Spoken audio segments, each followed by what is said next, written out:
This is Frog Valley Tropical Fruit Farm, and I wanted to do a video on update on my cuttings. I started in pure zebu manure, so pure cow manure is what I used. I just soaked it in water and then did these cuttings directly in the cow manure. All right, birds, clear it. And I kind of was impressed that they all made it, it appears. A couple of them died. They got attacked by rabbits and rats digging in there, but for the most part, it was a success. And I planted one over here because the Achacha roots were shooting through the pot. So I planted it over here, and I'm just going to show it to you. And I did these cuttings from, I haven't done cuttings before, so I did these cuttings from like 6-inch pieces of tiny little twigs, which I realize now I needed to use the larger, like pencil-sized wood. But if they did it with the little tiny cuttings, that's definitely going to work with the larger wood. So no hormones needed. And I have a Achacha that I planted over here because it was just coming out of the pot, and it's right here.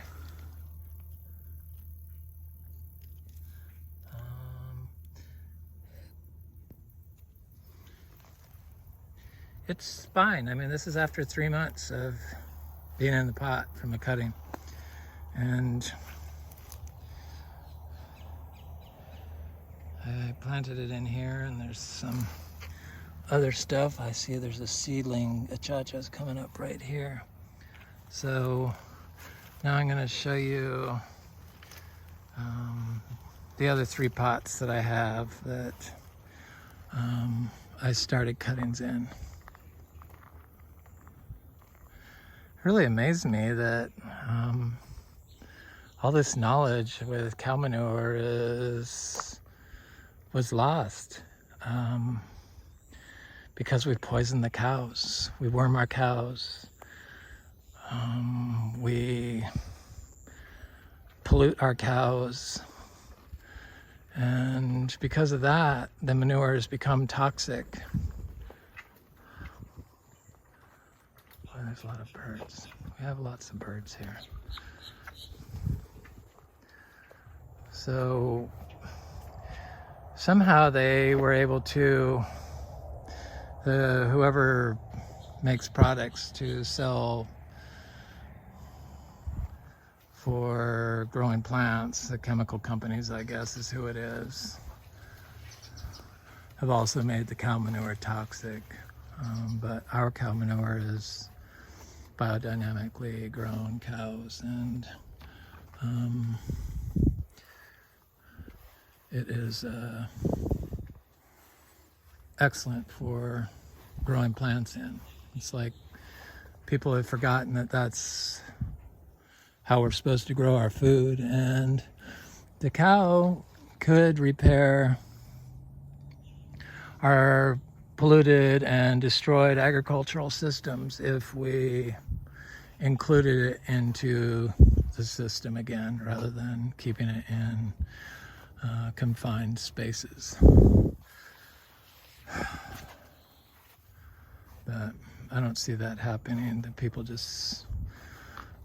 just don't, hasn't caught on. People just, I don't know, they just don't really care, I guess. But I'm guaranteed if the cow manure has become toxic to the plant, it's probably going to be toxic to you if you're eating the cow. Just saying. It's not that hard to figure out and put together. But anyway, here's the cuttings, and you can see that they're doing, this Achacha right here is like, hasn't put off any new leaves, but this one here, it got dug up by rabbits like a week ago, so it probably would have had this new leaf coming out, but it has, this is new leaf, that's new leaf, and it has a new leaf coming out right here. And these are from flowering and fruiting trees, so I imagine I can do large, woodier cuttings and have them fruit within 5 years, which would be a game changer, and they'd be on their own roots. And it appears like they send down a taproot even though they're cuttings, which kind of surprised me. So this one right here is the Juicy Pearl star apple, which you can see is quite healthy and doing fine. And this one right here is the Garcinia madruno, and this is a citrus seed, that little tree there. I planted some citrus seeds in here that I found in some organic citrus fruit that I got. So normally I would just plant this all together just because, but I think I'm going to separate it and maybe make 2 pots out of it, 2 holes. But that's the Achacha, and see how little the twigs were that I used. I mean, I don't know what I was thinking. I just didn't want to take off budwood, skywood for an experiment. But I see now that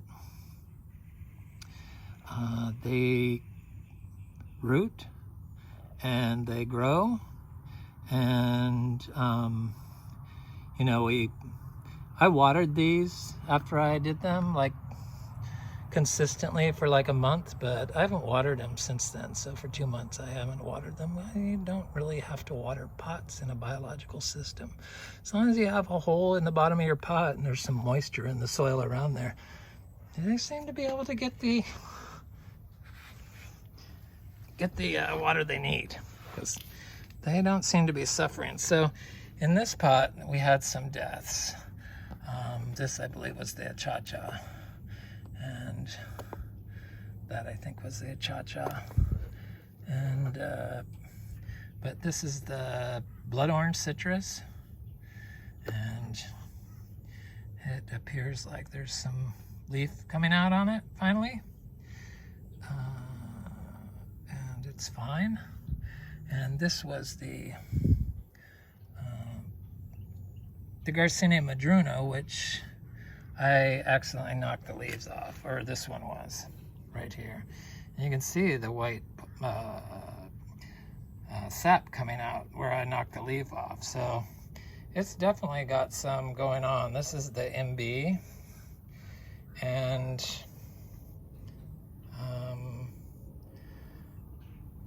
this was the ice cream bean. I did too small of cuttings for the ice cream bean. And this is the citrus, the blood orange.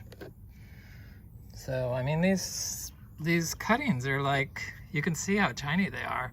I mean, they were like branch tips, like less than a quarter inch, less than an eighth of an inch around. Very tiny and thin. I'm surprised that they even survived and grew, because really, I mean, I should have used larger pieces of wood. But now that I know that I can do cuttings of tropical fruit trees, my fruiting tropical fruit trees, the rare ones like the Achacha and the Garcinia madruno and my juicy pearl star apple and my hermaphrodite Imbe. I'm fairly certain that I can start upping my game here because I just can't seem to stop expanding my tropical fruit tree empire here, even though I've come to the conclusion that I'm not really into selling and fruit. I can't see myself doing it, but it's going to have to be done because I mean we do have over 350 mango trees and all these achachas, and if I can get them to start fruiting and flowering soon, like 5 years, then I'm just gonna have to sell the fruit. It's just gonna have to be a natural progression unless I sell this place. But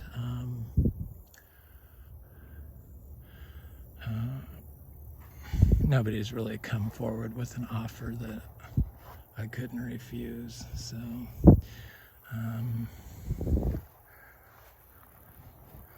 it's just, I love seeing all this abundance of orchard floor. Where this was once compacted and monocrop lawn and standing water is now like all these fruit trees I see popping up, like this Cedar Bay cherry. People think that the trees can't outgrow the grass. Yeah, the grass will smother your tree, but I see that they mostly grow above it. Sometimes a rabbit will bite them and that will be the end of them. But for the most part, they just rise above the cover and do great. I don't plan on ever watering these cuttings that I've planted. That's the beauty of starting your fruit trees correctly. For all you biological growers like myself, and I know you're out there, you don't have to water stuff in Florida. It's totally unnecessary. It's like truly an amazing spot to grow tropical fruit trees in. Still got a little bit of a sickness, but I'm getting better. Here's a juicy pearl that is popping up. You know, a juicy pearl star apple. So I have so much stuff in here that's it's just loaded in here with fruit trees, because this is like an area that's, I don't know, it's in a prime spot. I think it's right in front of the house, and I kind of have shoved lots of stuff in here. And I was talking about planting all those trees together in one hole,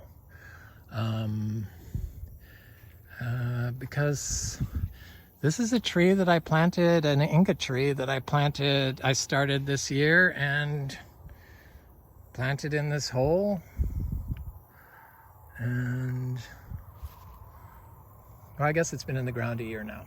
So, but it's 8 feet tall from seed, and I don't water it, but I've shoved in all kinds of Garcinia dulces in here, and my Garcinia dulces that I plant on their own just never seem to grow like these. These grow like weeds planted with Ingas. So I can experiment because I just have so many seeds and stuff. So that's what I've been doing, and trying to share the experience with other people to try to open people's eyes back up to the importance of a healthy cow manure to grow tropical fruit trees. It's like, I mean, really, it's being able to do cuttings of these rare tropical fruit trees that cost a fortune from fruiting stock is kind of amazing that you can do it just in pure cow manure. And I love all this weedy stuff. This just like gets me excited when I see stuff like this. This particular weed shows up in disturbed soil, and I disturbed the soil because it was still flooding last summer. This killed my good jackfruit, so I planted a vegetable garden in here, and that disturbed the soil enough to get these large deep-rooted weeds to show up to break up the compaction. And it seems like all the trees are like doing great now. Everything looks really healthy, and this is a giant star apple. You can see the leaf different size, the size of the leaves on the Camito compared to the Juicy Pearl. I don't want to step on my basil. I have some basil in here. That's the only problem with having the thing that looks like this. You really can't. It's really hard to keep track of where stuff is. And but the Juicy Pearl, supposedly one of the premier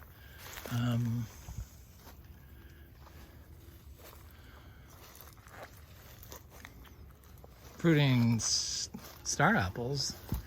I mean, the leaves are like 3 times as big, 4 times as big. So this tree has just been an exceptional grower, and I had just dumped cow bedding near it. And I'm also noticing that this ice cream bean that has never flowered is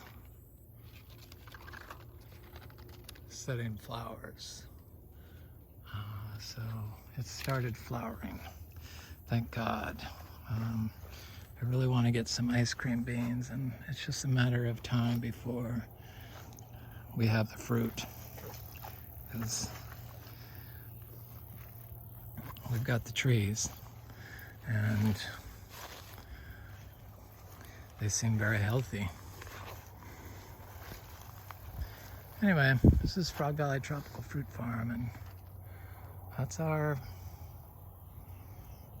update on our tropical fruit tree cuttings. I'm gonna do some other cuttings.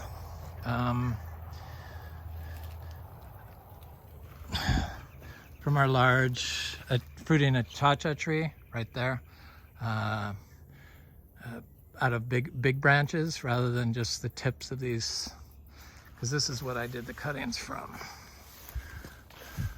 I took cuttings from like right here, this greenwood, and I probably should have done it from like right here, so that I started the tree a little bit bigger.